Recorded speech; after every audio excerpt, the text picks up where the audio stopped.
भारत आणि अमेरिका यांच्यात व्यापार करार झाला आणि या व्यापार करारामुळं भारतीय शेतकरी हा देशोधडीला लागेल असं सगळीकडे बोललं जायला लागलं. तसा आरोप विरोधी पक्षांनी सुद्धा केला. आता या आरोपांमध्ये या चर्चांमध्ये नेमकं कितपत तथ्य आहे हे आपण आजच्या व्हिडिओमधून समजून घेणार आहे. म्हणजे आपल्या कापूस उत्पादक शेतकऱ्यावर नेमका काय परिणाम होणार आहे, सोयाबीन उत्पादक शेतकऱ्यावर काय परिणाम होणार आहे, किंवा आपल्या मका उत्पादक शेतकऱ्यावर काय परिणाम होणार आहे, फळबागा उत्पादक शेतकऱ्यावर काय परिणाम होणार आहे, या सगळ्या गोष्टींची चर्चा आपण आजच्या व्हिडिओमधून करणार आहे. आणि या व्हिडिओच्या शेवटी तुम्हाला ही गोष्ट क्लिअर होणार आहे की भारतीय शेतकऱ्यावर या व्यापार कराराचा नेमका किती परिणाम होत आहे. त्यामुळे हा व्हिडिओ तुम्ही शेवटपर्यंत पहा आणि व्हिडिओ शेवटपर्यंत पाहिल्यानंतर हा व्यापार करार भारतीय शेतकऱ्यांना फायद्याचा आहे की तोट्याचा आहे हे मला तुम्ही कमेंट बॉक्समध्ये सांगा.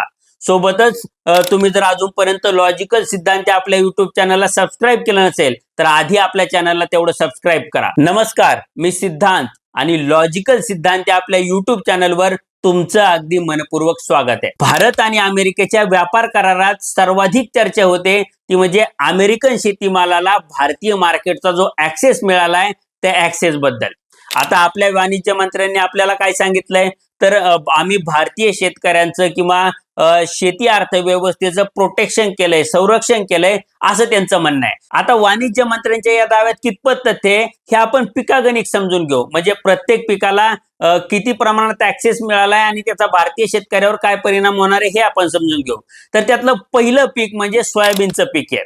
आता वाणिज्य मंत्र्यांनी असं सांगितलं की अमेरिकन सोयाबीनला भारतीय मार्केटमध्ये आपण ऍक्सेस दिलेला नाहीये, पण त्यांचं हे बोलणं अर्धसत्य आहे. ते अर्धसत्य कसं आहे तर त्यांनी भारतीय मार्केटमध्ये सोयाबीनला थेटपणे ऍक्सेस दिला नसला तरीही अमेरिकन सोयाबीन तेलाला मात्र त्यांनी ऍक्सेस दिलेला आहे. आता जर अमेरिकन सोयाबीन तेल हे भारतीय मार्केटमध्ये उतरलं तर आपोआपच आपल्याकडच्या सोयाबीनचे दर हे पडणार आहेत.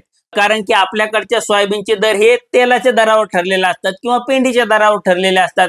त्यामुळं जर मोठ्या प्रमाणावर अमेरिकन सोयाबीन तेल हे भारताच्या मार्केटमध्ये आलं तर भारतीय शेतकऱ्यांना त्याचा आपसुकच तोटा होणार आहे हे आपण लक्षात घेतलं पाहिजे. आता यातलं दुसरं आणि महत्वाचं पीक आहे ते म्हणजे मका.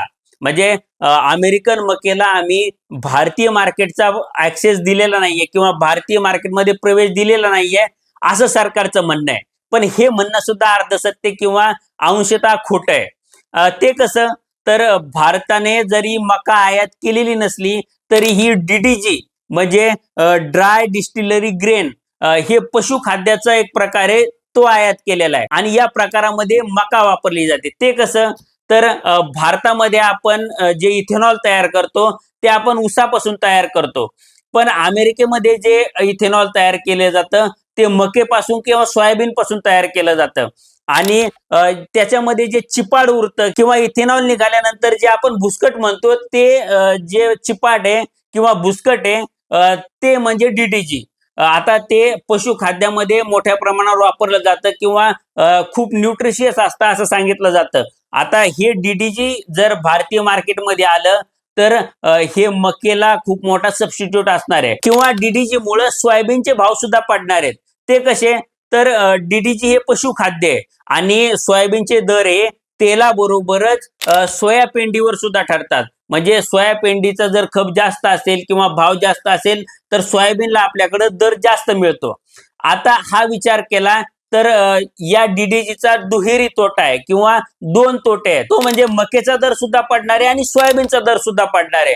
त्यामुळं या DDGच्या मार्गे आडमार्गानं मका भारतीय मार्केटमध्ये प्रवेश करते असं आपल्याला म्हणावं लागेल. आता या व्यापार करारात घोळ घातलेला तिसरा घटक म्हणजे कापूस आहे. आता तुम्ही म्हणाल की अमेरिकन कापसाला सुद्धा भारताच्या मार्केटमध्ये ऍक्सेस मिळाला किंवा प्रवेश मिळालाय का, तर तसं घडलेलं नाहीये.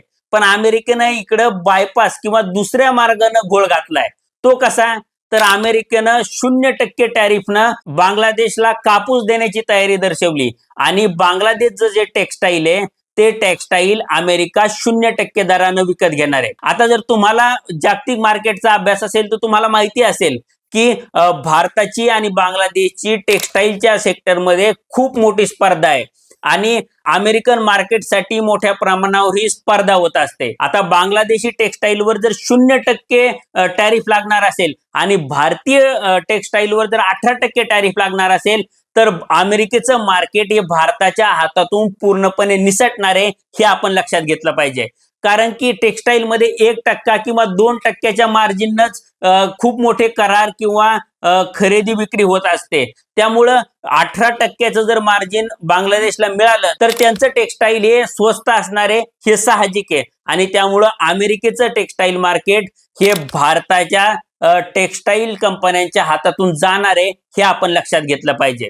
आता जर एवढं मोठं मार्केट भारतीय टेक्सटाईल कंपन्यांच्या हातातून गेलं तर भारतीय टेक्सटाईल सेक्टरला हा खूप मोठा फटका असणार आहे. आणि टेक्सटाईल सेक्टर मधले खूप मोठे मजूर हे देशदोडीला लागणार आहेत किंवा त्यांच्या नोकऱ्या जाणार आहेत, हे आपण समजून घेतलं पाहिजे. आता या व्यापार करारानुसार अमेरिकन फळांना किंवा फळांपासून जे प्रोडक्ट बनतात त्या प्रोडक्टला भारतीय मार्केटचा ऍक्सेस मिळालेला आहे. आता या प्रोडक्ट मध्ये काय येतं तर फळांचा पॅकेज ज्यूस असेल किंवा पल्प असेल किंवा जाम असेल, या सगळ्या गोष्टी अमेरिकन मार्केटमधून भारतीय मार्केटमध्ये येणार आहेत.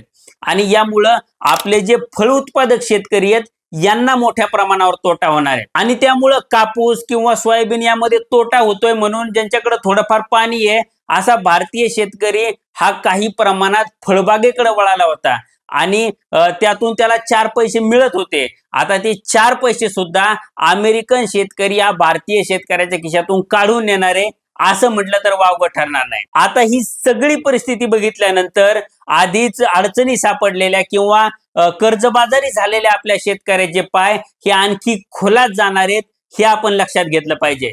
आणि येत्या काळामध्ये महाराष्ट्रातल्या म्हणजे मराठवाड्यातल्या, विदर्भातल्या किंवा एकंदरीतच देशभरातल्या शेतकऱ्यांच्या आत्महत्या जर वाढल्या तर त्याबद्दल तुम्हाला नवल वाटायला नको, हे मी आत्ताच सांगून ठेवतो. आता एकंदरीतच हे विश्लेषण तुम्हाला कसं वाटलं किंवा मोदी सरकारनं केलेला हा व्यापार करार तुम्हाला कसा वाटला हे मला कमेंट बॉक्समध्ये सांगाच. व्हिडिओ आवडला असेल तर व्हिडिओला लाईक करा आणि असेच नवनवीन व्हिडिओ पाहण्यासाठी लॉजिकल सिद्धांत आपल्या युट्यूब चॅनलला सबस्क्राईब करायला विसरू नका.